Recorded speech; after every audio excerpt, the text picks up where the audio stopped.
এখন পাকা আমের সময় আর এই পাকা আম এসে যাইও করছে কিন্তু।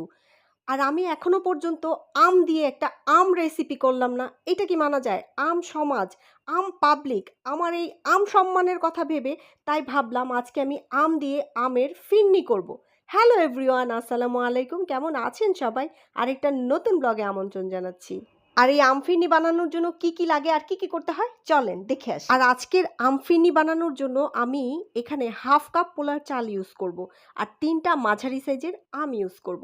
প্রথমে এই চালগুলোকে ভালো করে ধুয়ে পরিষ্কার করে একটু স্ট্রেন করে ব্লেন্ড করে নিব। খুব বেশি ব্লেন্ড করার দরকার নেই, গুঁড়া করার দরকার নেই। 1টা কিংবা 2টা প্রেসার দিয়ে যেরকম হয় ওরকম হলেই হয়ে যাবে। একটু দানাদার টাইপের, মানে হাতে লাগে একটু দানা দানা, ঠিক ওইরকম। এরপর আম থেকে আম বের করে ব্লেন্ড করে নিতে হবে ঠিক এইরকম, যেন কোনো আঁশ না থাকে। যদিও এই আমে আঁশ কম, তারপরও। আর এখানে আমি আজকে ইউজ করব গরুর দুধ।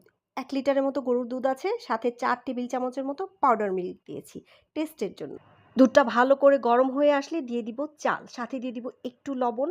আর চালগুলো যখন নাকি দেখব একটু সেদ্ধ হয়ে আসছে সেই পর্যায়ে দিয়ে দিব স্বাদ মতো চিনি। এখানে আমি 1/2 কাপ চিনি ইউজ করছি, আপনারা চাইলে কম বেশি করতে পারেন। সাথে দিয়ে দিব তেজপাতা আর 3-4টা এলাচ। আর হ্যাঁ, এটা কিন্তু একদমই নাড়াচাড়া বন্ধ করা যাবে না, তাহলে কিন্তু দলা পেকে যাবে, ফিরনির সর্বনাশ হয়ে যাবে।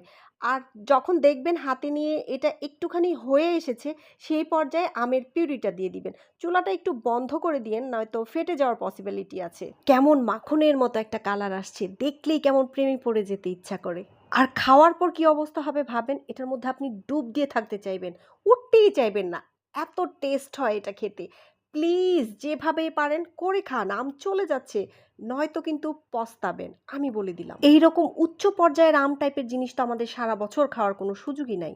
কি করে খাবো আমরা? কোথায় পাবো এরকম টসটসে রসালো আম? এর জন্যই কিছু জিনিস আছে না, বছরে একবার খেলেই তার প্রেমে পড়ে থাকা যায়। এই ফিরনিটা হচ্ছে সেই জিনিস। বছরে একবার খাবেন, সারা বছর এর প্রেমে ডুবে থাকবেন। অপেক্ষায় থাকবেন আবার কবে খাবেন, আত্মীয়-স্বজনদের, অতিথিদের কবে আবার খাওয়াবেন। সেজন্যই বলছি, করে খেয়ে ফেলেন, ভালো লাগবে। আর ওর নাম আম দেখে ওকে কিন্তু রাজকীয় সম্মান দিতে ভুলবেন না। প্লিজ, এটা আপনাদের প্রতি আমার অনুরোধ। ঠিক আছে তাহলে, সবাই ভালো থাকবেন। নেক্সট ব্লগে অন্য কোনো কিছু নিয়ে কথা হবে। আজকে যাই, বাই বাই।